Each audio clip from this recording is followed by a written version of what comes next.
வணக்கம் சார். என்னுடைய பெயர் பிரவீனா. உங்கள்ட்ட ஒரு சில கேள்விகள் கேட்கலாமா சார்? தாராளமா கேளுங்க. இந்த 2026 சட்டமன்ற தேர்தல்ல போட்டியிடுறீங்களா சார்?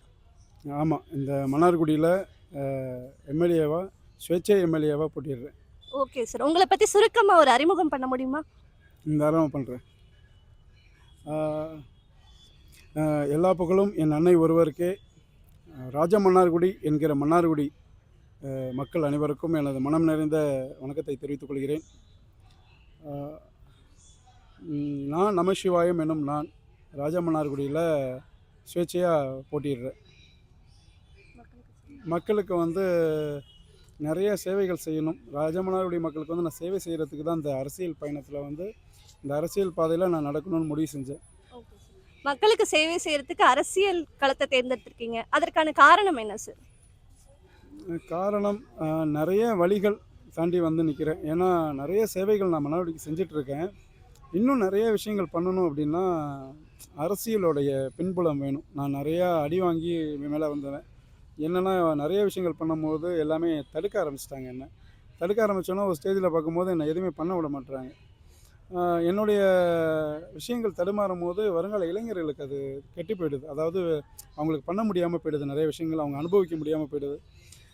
அதான் நான் ஒரு முடிவு பண்ணேன். சரி, நம்ம ஏன் இந்த எம்எல்ஏ தொகுதியில் வந்து சுயேட்சை வேட்பாளர் நிற்கக்கூடாது, இதை வச்சு நம்ம ராஜமன்னார்குடி மக்களுக்கு வந்து நல்லது நிறைய செய்யலாம் அப்படின்னு முடிவு பண்ணது.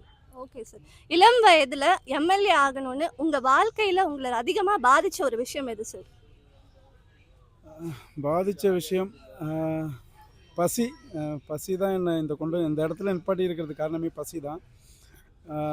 உண்ண உணவு, உடுக்க உடை, இருக்க இருப்பிடம், நல்ல கல்வி, நல்ல வேலை, இதில் எனக்கு எதுவுமே நல்ல விஷயமா கிடச்சதில்லை. இதில் எதுவுமே என்னை போல் இந்த ராஜமன்னார்குடி மக்கள் வந்து இளைஞர்கள், அதாவது வருங்கால இளைஞர்களுக்கு வந்து என்ன மாதிரி அமைஞ்சிடக்கூடாது.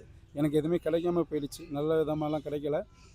ராஜமன்னார்குடி மக்களில் வந்து வருங்கால இளைஞர்களுக்கு வந்து இந்த உண்ண உணவு, உடுக்க உடை, இருக்க இருப்பிடம், நல்ல கல்வி, இதெல்லாம் உங்களுக்கு வேணும். நல்ல வேலை வாய்ப்பு வேணும். இதுதான் என்னை பாதித்தது. எனக்கு எதுவுமே கிடைக்கல. ரொம்ப கஷ்டமாக இருந்துச்சு. இது என்னுடைய வருங்கால இளைஞர்களுக்கு கிடைக்கணும்னு முடிவு பண்ணேன். ஆமாம். Okay sir. இளம் வயதுல அனுபவம் குறைவு அப்படின்னு பலருடைய கருத்தா இருக்கு. அதற்கு உங்களுடைய பதில் என்ன சார்?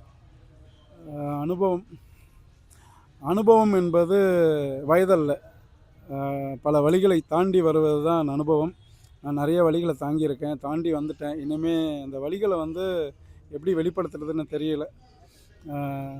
வழி தெரியா ஒரு சிறுவன் சிதறி ஓடினான்.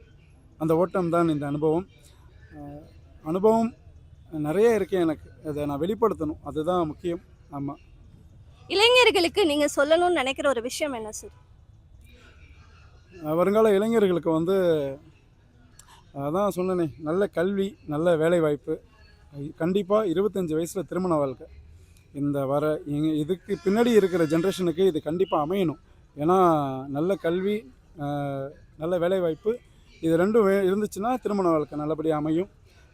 வருங்கால இளைஞர்களுக்கு ஒன்று சொல்கிறது என்னென்னா, நல்ல சிந்தனைகள் இருக்கணும். இதெல்லாம் வேணும் அப்படின்னா சிந்தனைகள் சரியாக இருக்கணும்.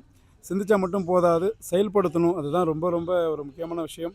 இவங்க சிந்தித்து செயல்படுத்தி இந்த விஷயங்கள்லாம் பண்ணாங்க அப்படின்னா இவங்க ஏற்படுத்திக்கிற நல்ல வாழ்க்கை இன்னுமே அவங்களுக்கு கிடைக்க போகிற எல்லாமே நல்லா தான் இருக்கும்.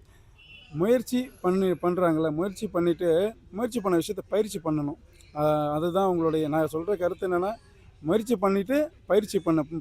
பண்ண விஷயத்தை அதுவாகவே வாழ்க்கை நல்லபடியாக அமையும். ராஜமன்னார்குடி வருங்கால இளைஞர்களுக்கு வந்து நான் ஒரு நல்ல படிக்கட்டாக இருக்கணும்னு நினைக்கிறேன். அவங்க வந்து என்னை மிதித்து நல்ல விதமாக மேலேறி முன்னேறி போகணும். ஆமாம். பதிலளித்தமைக்கு மிக்க நன்றி சார். தங்களுடைய அரசியல் சேவை சிறப்பாக தொடர மக்கள் சார்பாக என்னுடைய மனமார்ந்த வாழ்த்துக்கள் சார். மிக்க நன்றி சார். நன்றி.